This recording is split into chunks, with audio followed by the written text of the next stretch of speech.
Quick IS. Compose your dream. Hello दोस्तों, quick IAS में आपका स्वागत है।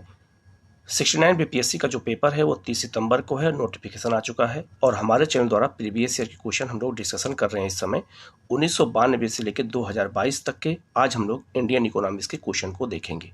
सारे क्वेश्चन को देखना बहुत ज़रूरी है, इसी बेस पर हम ये पता लगा सकते हैं कि किस टॉपिक से क्वेश्चन ज़्यादा आते हैं और कैसे क्वेश्चन आते हैं, उसी बेस पे हम अपनी तैयारी करें। आप देखिएगा इकोनॉमिक्स में सबसे अधिक क्वेश्चन पंचवर्षीय योजनाओं से आए हैं, तो पंचवर्षीय योजना आपके लिए सबसे महत्वपूर्ण टॉपिक बनेगा 69 बीपीएससी के लिए। ठीक है, तो आप लोग उस टॉपिक को जरूर करिएगा। राष्ट्रीय आय से जुड़े हुए क्वेश्चन बहुत ज़्यादा पूछे गए हैं, तो ये टॉपिक बहुत महत्वपूर्ण है। बैंकों से ज़्यादा क्वेश्चन आए हैं, तो बैंक को जुड़े हुए महत्वपूर्ण क्वेश्चन, इसलिए सारे टॉपिक को देखना बहुत ज़रूरी है। चैनल को सब्सक्राइब कर लीजिएगा, बेल आइकन को जरूर प्रेस कर लीजिएगा, इस तरह क्लास आपको लगातार मिलती रहे। किसी क्वेश्चन में कोई डाउट हो तो आप पूछ सकते हैं। हमारे चैनल को अगर टेलीग्राम चैनल को ज्वाइन करना चाहते हैं तो उसका लिंक वीडियो के कमेंट में शेयर कर दूंगा, आप वहां से ज्वाइन कर सकते हैं। वहां डेली टेस्ट होता है, तो आप डेली वहां टेस्ट भी दे सकते हैं। हम लोग शुरू करते हैं पहले क्वेश्चन की ओर। पहला क्वेश्चन है, विभाजन के कारण भारत का कौन सा उद्योग सबसे बुरी तरह प्रभावित हुआ? तो जब विभाजन हुआ भारत का, तो कौन सा ऐसा उद्योग है जो सबसे बुरी तरह प्रभावित हुआ था? जूट और सूती उद्योग। कैसे हुआ, इसको एक बार हम लोग मैप के थ्रू समझेंगे। मान लीजिए भारत का उत्तर भारत का मैप है, ठीक है, ये उत्तर भारत का मैप है, ठीक है बेटा, और ये पूरा क्षेत्र जो है आपका पश्चिमी बंगाल का क्षेत्र है, और ये है आपका पश्चिमी पाकिस्तान। तो यहाँ पूर्वी पाकिस्तान था और ये आपका पश्चिमी पाकिस्तान था। पश्चिमी पाकिस्तान में सूती कपास की खेती होती थी, जबकि कपास की जो मिलें थीं वो भारत में थी।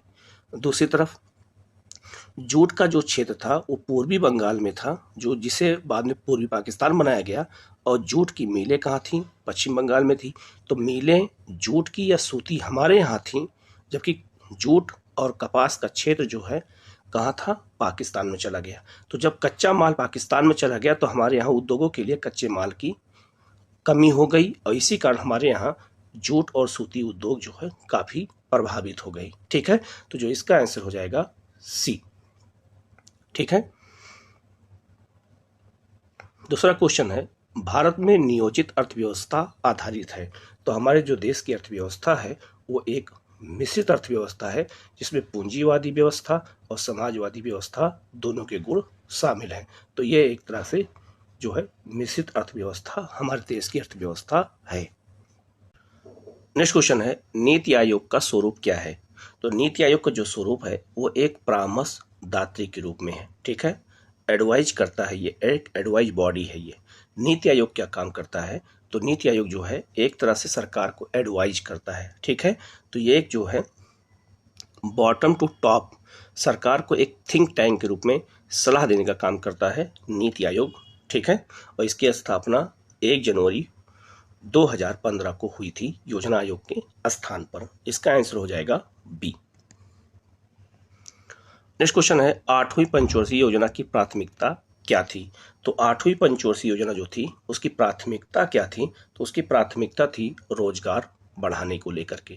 ठीक है, और योजनाओं से जुड़े हुए क्वेश्चन सबसे ज़्यादा बीपीएससी में आए हैं, इसलिए इस पोर्शन को अच्छे से देखने की जरूरत है। ठीक है, तो इसका आंसर हो जाएगा ए। नेक्स्ट है, भारत की राष्ट्रीय आय का मुख्य स्रोत क्या है? तो भारत की जो राष्ट्रीय आय का जो मुख्य स्रोत है वो है आपका सेवा क्षेत्र है। तो इसका आंसर हो जाएगा सी, सर्विस सेक्टर।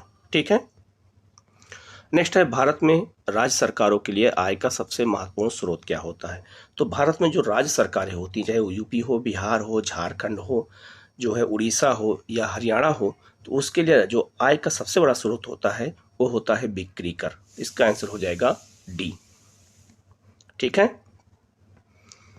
नेक्स्ट है, भारत में राष्ट्रीय आय का संकलन होता है। तो भारत में राष्ट्रीय आय का संकलन कौन करता है? तो इसका जो आंसर हो जाएगा केंद्रीय सांख्यिकी संगठन के द्वारा किया जाता है। ठीक है, तो सीएसओ के द्वारा जो है इसका जो है आकलन किया जाता है राष्ट्रीय आय का। तो इसका आंसर हो जाएगा डी। नेक्स्ट है, भारत को एक अल्प विकसित देश कहा जाता है क्योंकि? ठीक है, तो भारत को एक अल्प विकसित देश क्यों कहते हैं? क्योंकि यहाँ तीव्र गति से जनसंख्या में वृद्धि हो रही है, कृषि पर अधिक निर्भरता यहाँ पर है, औद्योगिक उन्नति की मंद गति है। तो हमारे यहाँ उद्योग मंद गति से वृद्धि कर रहा है। ये एक अल्प विकसित देश की विशेषता होती है और भारत इसीलिए अल्प विकसित देश है। तो इसका आंसर हो जाएगा डी। ठीक है, तो इसका आंसर हो जाएगा डी। ठीक है, नेक्स्ट क्वेश्चन है,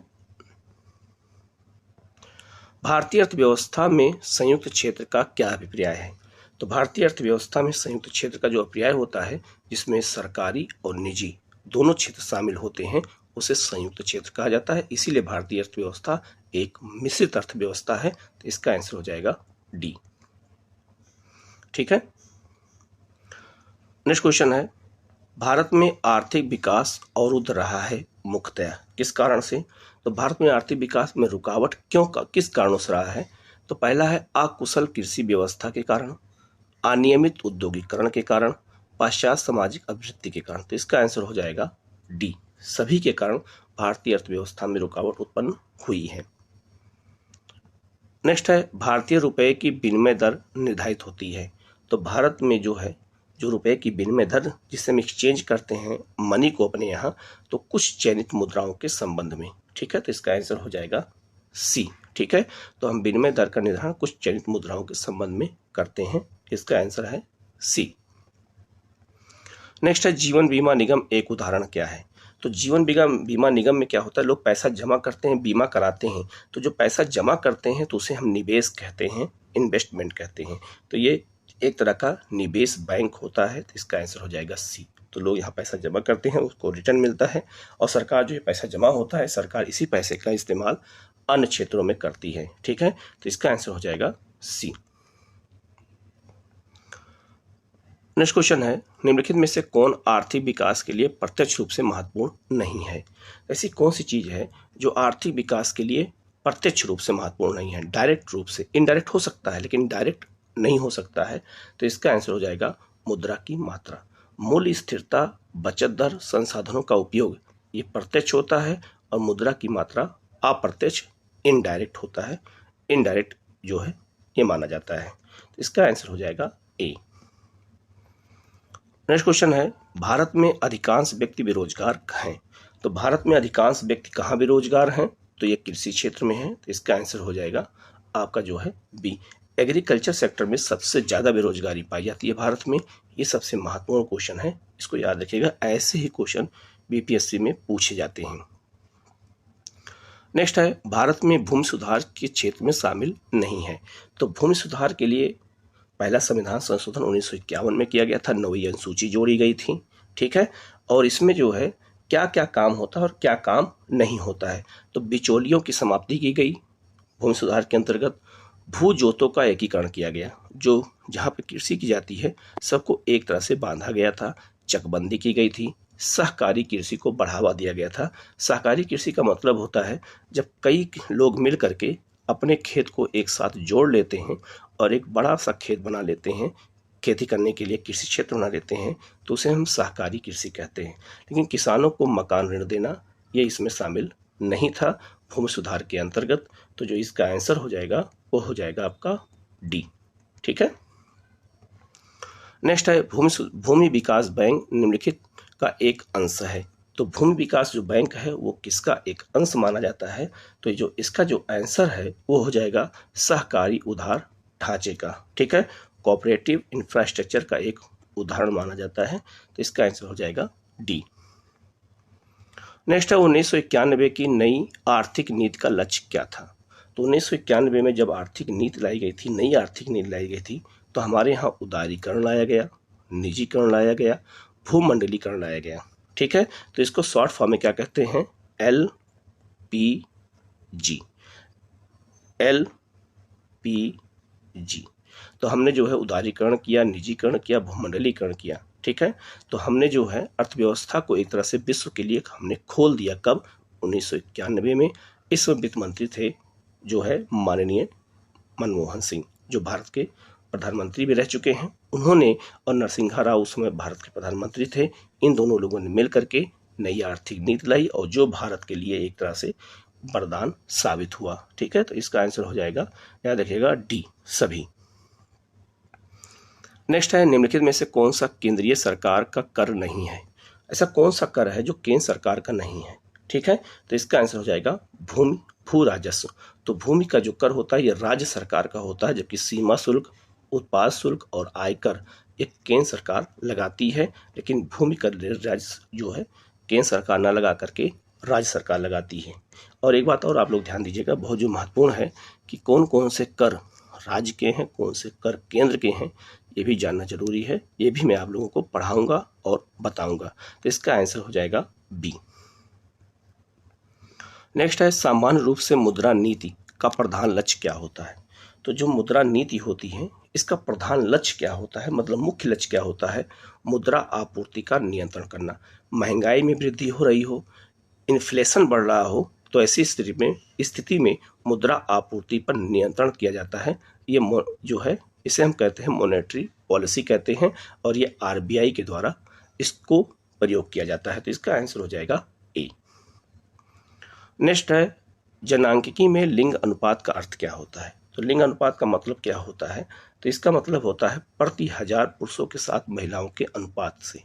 ठीक है, तो प्रति 1000 पुरुषों के साथ महिलाओं के अनुपात का जो होता है, ठीक है, तो इसका आंसर हो जाएगा सी। नेक्स्ट क्वेश्चन है, भारतीय मुद्रा छापी जाती है किसके द्वारा। तो भारतीय मुद्रा का छापने का अधिकार तो भारतीय रिजर्व बैंक को है, 1 रुपए का नोट छोड़ करके। ठीक है, वो वित्त मंत्रालय करता है 1 रुपए का नोट। लेकिन भारतीय मुद्रा को छापा कहाँ जाता है, नासिक प्रिंटिंग प्रेस में। इसका आंसर हो जाएगा डी। ठीक है, यहाँ बच्चे कंफ्यूज हो सकते हैं क्योंकि आरबीआई लगा सकते हैं, क्योंकि इसीलिए जानबूझ करके एग्जामिनर ने आरबीआई को सबसे ऊपर रखा है। इसका आंसर हो जाएगा क्या, नासिक प्रिंटिंग प्रेस। ठीक है, दुर्लभ मुद्रा का आशय क्या होता है। दुर्लभ मुद्रा किसे कहते हैं, हार्ड करेंसी किसे कहा जाता है। ये बहुत ही महत्वपूर्ण है, ये बहुत बार इस शब्द का इस्तेमाल होता है। कमाने में बहुत अधिक कठिनाई होना, जो बहुत दुर्लभ होती है, मतलब जो बहुत कठिन रूप से प्राप्त मुद्रा होती है, उसे हम कहते हैं हार्ड करेंसी, जैसे डॉलर। ठीक है, तो इसका हार्ड करेंसी डॉलर का उदाहरण है, एक तरह से हम कह सकते हैं।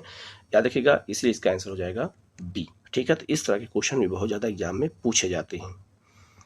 नेक्स्ट है, नाबार्ड उधार देता है। तो नाबार्ड याद रखिएगा, ये कृषि के लिए बनाया गया है। और नाबार्ड किसको उधार देता है, तो कृषि और ग्रामीण विकास के बैंकों को। जो कृषि और ग्रामीण विकास के बैंक हैं भारत में, उनको नाबार्ड देता है। और जैसे आरबीआई किसको देता है, तो वाणिज्यिक बैंक को देता है। ठीक है, तो इसका आंसर हो जाएगा सी। ठीक है, और नाबार्ड की स्थापना कब हुई थी, 1982 में।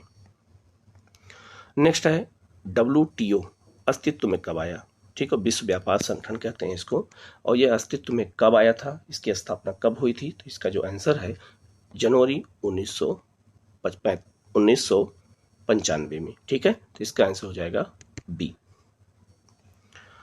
नेक्स्ट क्वेश्चन है, भारत के योजना अवकाश होना ही चाहिए। मतलब कि इसका मतलब ये कहना का है कि जो योजना अवकाश है वो भारत में कब हुआ था। तो योजना अवकाश 1966 से लेकर के 69, जब चाइना युद्ध के बाद पाकिस्तान से युद्ध हुआ था 1965 में, उसके बाद योजना अवकाश घोषित कर दिया गया।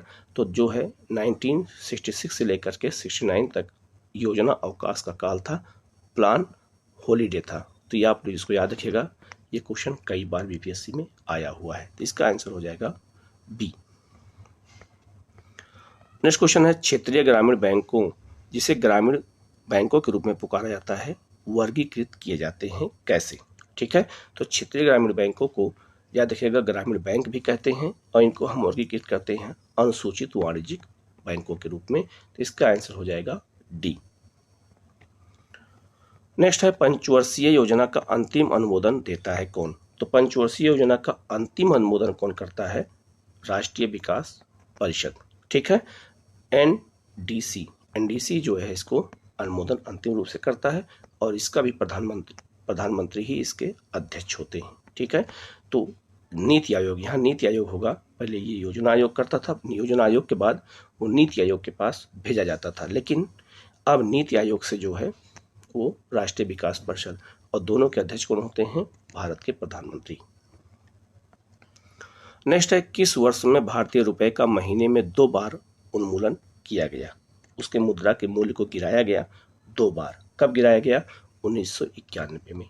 तो उसी के बाद उदारीकरण हमारे देश में लाया गया था। तो इसका आंसर हो जाएगा बी। ठीक है,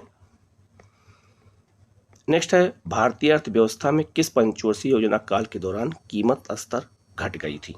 तो कौन सी ऐसी पंचवर्षीय योजना थी जिसमें कीमत स्तर घट गई थी, तो वह थी आपकी याद रखिएगा चौथी पंचवर्षीय योजना। और कहीं न कहीं इस पर जो है भारत के जो युद्ध हुए थे उस समय भारत पाकिस्तान के बीच में उनका प्रभाव पड़ा, इसीलिए कीमत स्तर घट गई थी। तो इसका आंसर हो जाएगा सी। और याद रखिएगा पंचवर्षीय योजनाओं से क्वेश्चन सबसे ज्यादा आए हैं। नेक्स्ट है भारत में नोट निर्गमन प्रणाली आधारित है। हमारे यहाँ जो नोटों का निर्गमन होता है अर्थात नोटों की जो छपाई होती है वो किस आधार पे होती है, न्यूनतम कोष प्रणाली के आधार पर। ठीक है, कुछ सोना और कुछ पैसा आरबीआई में पहले रखा जाता है और फिर सरकार के द्वारा और फिर आरबीआई नोटों का निर्गमन करती है अर्थात नोटों को छापती है। तो न्यूनतम कोष कुछ रखा जाता है और तभी उतना जो है नोटों की छपाई होती है। तो इसका आंसर हो जाएगा बी। नेक्स्ट है भारतीय अर्थव्यवस्था का कौन सा क्षेत्र सकल राष्ट्रीय उत्पाद में सबसे अधिक योगदान देता है। तो भारतीय अर्थव्यवस्था में सबसे अधिक योगदान कौन देता है, तीसरा सेक्टर सेवा क्षेत्र है। ठीक है, इसका आंसर हो जाएगा सी। ठीक है, नेक्स्ट है भारत के बैंकिंग प्रणाली में उच्चतम बैंक कौन सा है।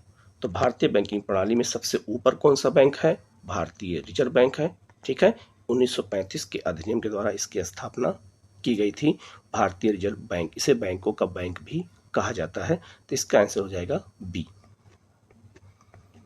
नेक्स्ट है कौन सा ऐसा कर है, बहुत इंपॉर्टेंट क्वेश्चन याद रखिएगा, ऐसा कौन सा कर है जो केंद्र सरकार द्वारा लगाया जाता है लेकिन उसके आय को केंद्र और राज्य दोनों में विभाजित किया जाता है। ठीक है, बहुत इंपॉर्टेंट क्वेश्चन है और इसका आंसर है केंद्रीय उत्पाद कर। तो केंद्रीय उत्पाद कर को केंद्र सरकार लगाता है लेकिन उसके पैसे का बंटवारा केंद्र और राज्य दोनों को होता है। तो इसका आंसर हो जाएगा बी।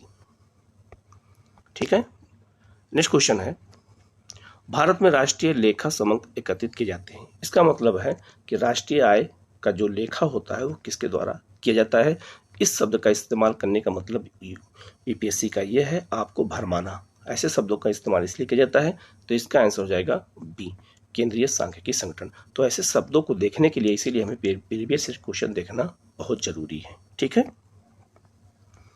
नेक्स्ट है भारत की 9वीं पंचवर्षीय योजना की अवधि क्या थी। आप देखिए योजनाओं से कितने क्वेश्चन आए हुए हैं। ठीक है, तो पंचवर्षीय योजना में 9वीं पंचवर्षीय योजना का कार्यकाल क्या था, तो यह है 1997 से 2002 तक।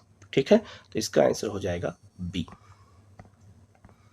नेक्स्ट है पिछले दशक के दौरान भारतीय अर्थव्यवस्था के किस क्षेत्र महत्वपूर्ण विकास हुआ है। तो याद रखिएगा कुछ समय से किस क्षेत्र में सबसे अधिक विकास हुआ है, तो तीसरे सेक्टर में। ठीक है, जो तृतीय क्षेत्र है सेवा क्षेत्र है उसमें सबसे अधिक विकास हुआ है और आज भारतीय अर्थव्यवस्था में लगभग 60% का योगदान सेवा क्षेत्र का है। तो इसका आंसर हो जाएगा सी।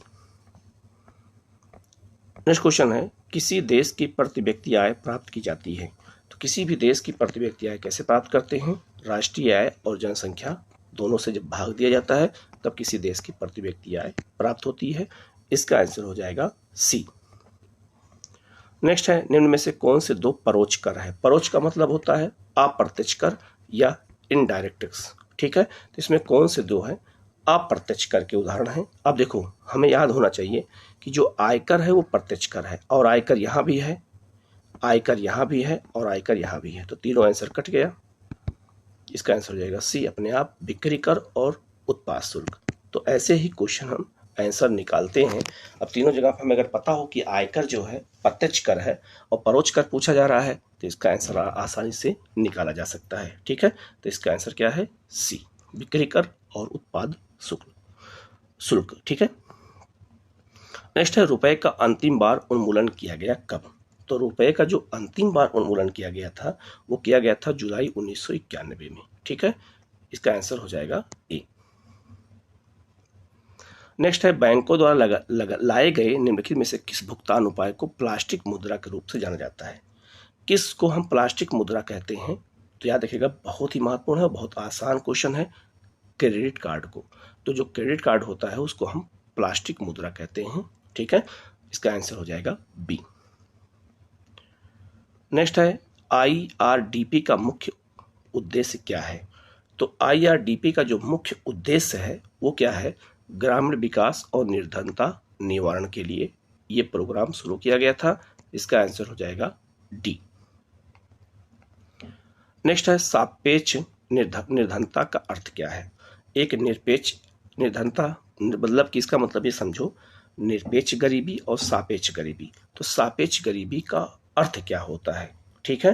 तो इसका अर्थ होता है, याद रखिएगा, आर्थिक असमानताएं। तो जब आर्थिक असमानताएं होती हैं तो उसे हम सापेक्ष गरीबी कहते हैं। तो इसका आंसर हो जाएगा डी। नेक्स्ट है भारत में राष्ट्रीय आय का आकलन एकत्रित किया जाता है। तो भारत में राष्ट्रीय आय का जो आकलन होता है वो कौन करता है, केंद्रीय सांख्यिकी संगठन। और यह क्वेश्चन अभी तक 3 बार आ चुका है।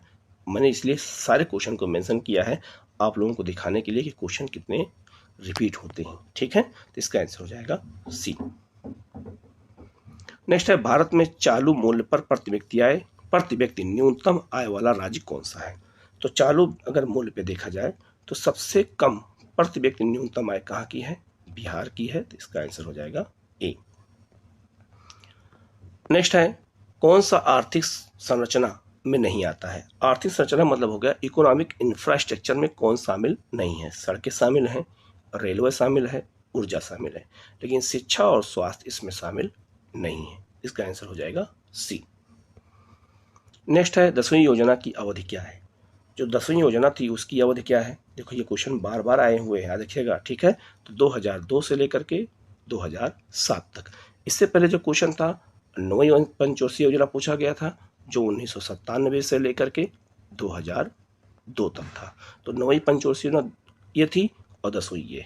इसका आंसर हो जाएगा ए। नेक्स्ट है निम्नलिखित प्रत्यक्ष करों में से किस कर से सरकार को अधिकतम राजस्व की प्राप्ति होती है, ठीक है। तो किस कर से, कौन सा ऐसा प्रत्यक्ष कर है जिस सरकार को सबसे ज्यादा पैसा मिलता है। तो यह है आपका निगम कर, कारपोरेट टैक्स, ठीक है। तो इसका आंसर हो जाएगा ए। तो ये हो गया बहुत महत्वपूर्ण क्वेश्चन है, ठीक है। नेक्स्ट है भारत में जनसंख्या वृद्धि के इतिहास में कौन सा वर्ष महाविभाजक वर्ष कहलाता है। ये क्वेश्चन कम से कम 10 बार रिपीट हुआ है। 1921 को हम महाविभाजक वर्ष कहते हैं। इससे पहले हमारे यहाँ जनसंख्या ऋणात्मक थी, लेकिन 1921 के बाद जनसंख्या धनात्मक हो गई, इसीलिए इसे महाविभाजक वर्ष कहते हैं। तो इसका आंसर हो जाएगा डी। नेक्स्ट है निम्नलिखित में से कौन सा एक राजकोषीय नीति का उपकरण नहीं है, ठीक है। तो राजकोषीय नीति के उपकरण क्या होते हैं। तो पहला है, आपको याद रखिएगा, करारोपण, जो कर लगाया जाता है। सार्वजनिक व्यय भी होता है, सार्वजनिक ऋण भी होता है, लेकिन ब्याज दर नहीं होता है राजकोषीय नीति का। तो इसका आंसर हो जाएगा सी, ठीक है, क्योंकि यहाँ पर नहीं पूछा जा रहा है। और आप लोग जब पेपर देखेंगे तो पेपर देते समय नहीं और हाँ को गोला जरूर करेंगे, ठीक है, यही क्वेश्चन गलत हो जाते हैं। और नेक्स्ट क्वेश्चन है जैसे जैसे अर्थव्यवस्था विकसित होती है राष्ट्रीय आय में तीसरे क्षेत्र का योगदान क्या होता है। तो जैसे जैसे अर्थव्यवस्था बढ़ेगी वैसे राष्ट्रीय आय में जो सेवा सेक्टर है, जिसे हम तीसरा सेक्टर कहते हैं, बढ़ता जाएगा, ठीक है। तो पहले सेवा सेक्टर जब देश आज़ाद हुआ था तो कृषि सबसे ज़्यादा था, लेकिन आज 60% योगदान किसका है, सेवा क्षेत्र का है, तो बढ़ेगा। तो इसका आंसर हो जाएगा सी, ठीक है। तो ये 50 क्वेश्चन बहुत महत्वपूर्ण थे। वीडियो कैसा लगा कमेंट करके जरूर बताइएगा। अगर किसी क्वेश्चन में कोई डाउट हो तो कमेंट करके पूछ सकते हैं, उसका जवाब आपको दिया जाएगा। वीडियो को लाइक सब्सक्राइब जरूर कर लीजिएगा, चैनल को जरूर सब्सक्राइब कर लीजिएगा, जिससे इस तरह की क्लास आपको लगातार मिलती रहे।